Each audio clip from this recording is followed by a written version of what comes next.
How's it going, YouTube? This is Mr. Gaming for Fun coming at you with another deck profile. It is October, so what better way to play Yu-Gi-Oh than with some spooky, scary skeletons? And I know I've been kind of busy lately. I know I didn't post it, but I did buy a box of Assault of the Saiyans, and the big boy that we got was Super Saiyan 3 Scramble. Turns out this was my second copy I pulled because a few weeks before I bought some random packs at Target, and I was happy about that. But anyway, let's get into this deck profile. And Skull Servant's probably one of my favorites just because of, well, number one, the majority of the deck is common, and number two, it's all support based off the Skelly Boy right here. So let's get right on into it. 3 Skull Servants, weakest monster of the deck because it's got no effect, but what it lacks, it makes up for in numbers, which that's where we're going to go into King of the Skull Servants. Gains 1,000 per Skull Servant, and King of the Skull Servant in the grave. And with all the cards, I think the highest you can get for the attack is 17,000. That's making sure all the copies that count as Skull Servant are in the graveyard. And then if it's destroyed by battle, which hardly ever happens because by the time you get out, it's over 3,000. You can banish a Skull Servant to special summon it. Now let's get into Lady in White. The protection of the deck, kind of, just because while she's on the field, level 3 or lower zombie monsters cannot be destroyed by battle and are unaffected by spell and trap cards. And this card counts as Skull Servant while in the grave, so it's another 1,000 for King of the Skull Servant. Then you've got White Prince, who when he's sent to the grave at any time, then he sends a Lady in White and Skull Servant from the hand or deck to the graveyard. Really nice for extra, power boost, as well as his other effect where he can banish 2 Skull Servants and this card, so 3 cards total, to summon the king from the deck. Kind of a neg, but if you can find ways to get around it, then it'll benefit you, and I'll show you that combo in a little bit.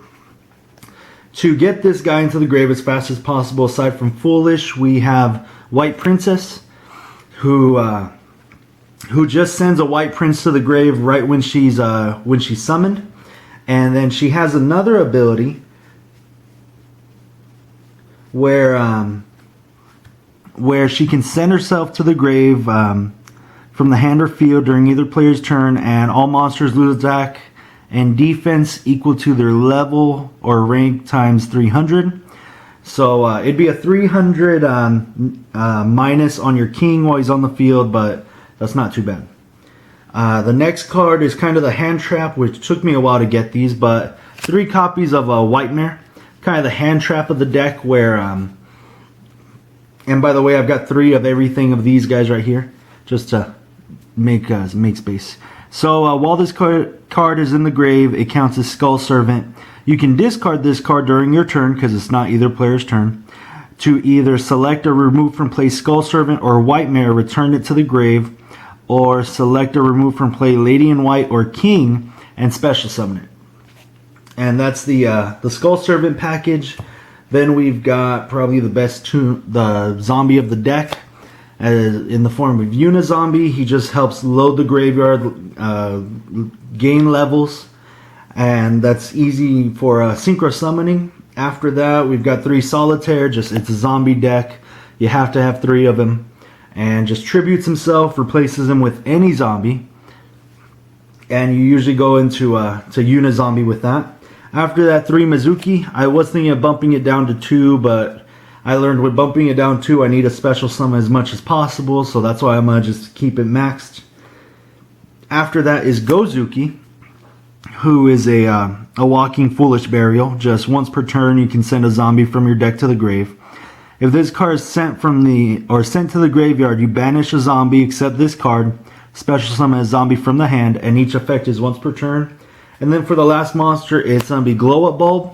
That's just to go into to Naturia Beast, as well as sending a card to the grave, hoping it's like White Prince or something.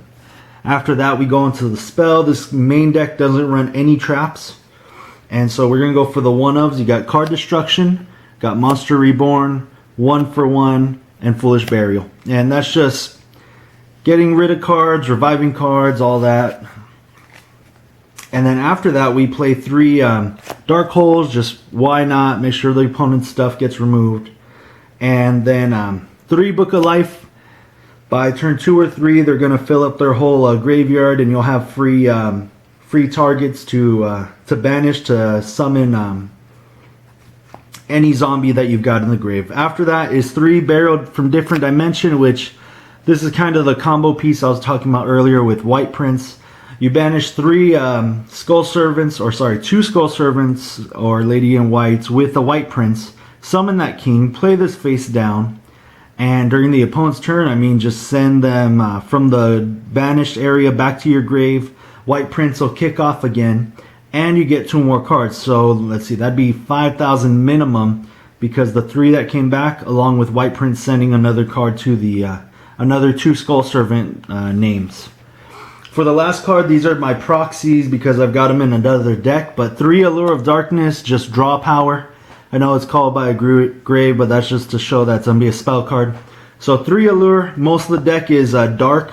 Anything that's in your hand, aside from like Gozuki and all the earth stuff, you're going to have dark targets for Allure.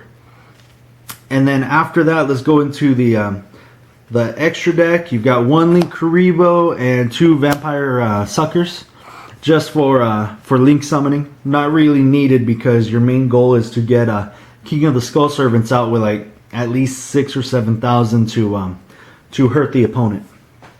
For Synchros, Naturia Beast, Black Rose Dragon, Red Eye Zombie Necro, just kind of threw these in there. Omega. Let's see, Beals, Thought Ruler Archfiend, and Trishula. It's actually really easy to go into Trishula in this deck. And so that's really nice. That's what I like about it.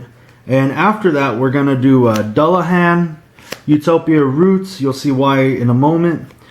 Sylvan Princess Sprite, Dante, because a lot of rank 3s in this deck. And Utopia the Lightning, which I'm pretty happy with my Spanish copy of it.